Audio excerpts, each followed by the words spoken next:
Nice and clean there. Do we look good? We look beautiful. All right. Okay. So, first of all, welcome back to the pleasure palace that is the Billy Four Rocks garage. All right.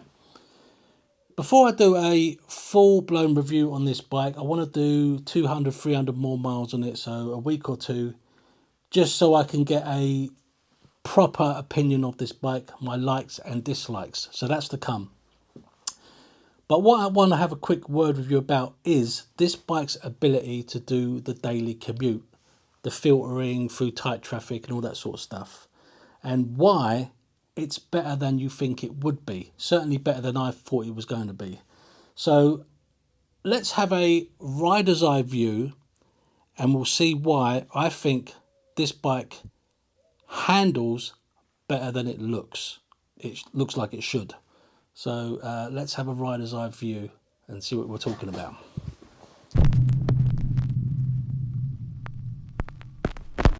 So one of the first things you notice when you're sitting on this bike is just the immensity of the tank.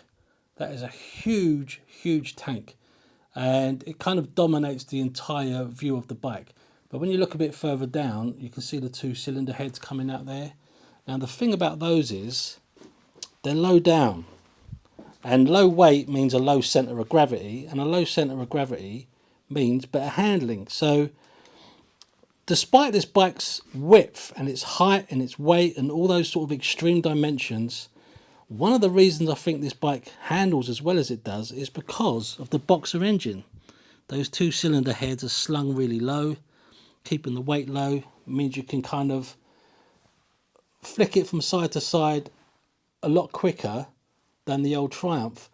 And the old Triumph was one of the best handling motorcycles I've had, but this one, it's not better, but it's different. It falls into corners a little bit quicker and a little bit easier than the Triumph did. Obviously the Triumph had the triple engine and therefore the weight was slightly higher up. This is the two cylinder, but the cylinders are a lot lower down, so it kind of falls into corners a lot easier. So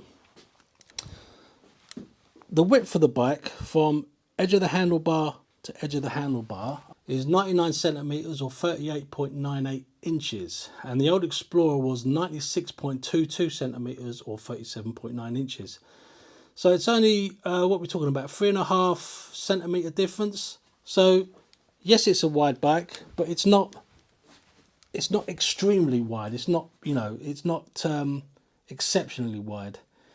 So I guess the point I'm trying to make is, if you're considering buying one of these motorcycles and one of the reasons you're buying this motorcycle will be to commute on, and you're slightly concerned about the size of it and how well it will filter through traffic, then take it from me. I ride this bike, I filter through traffic every single day for twice a day.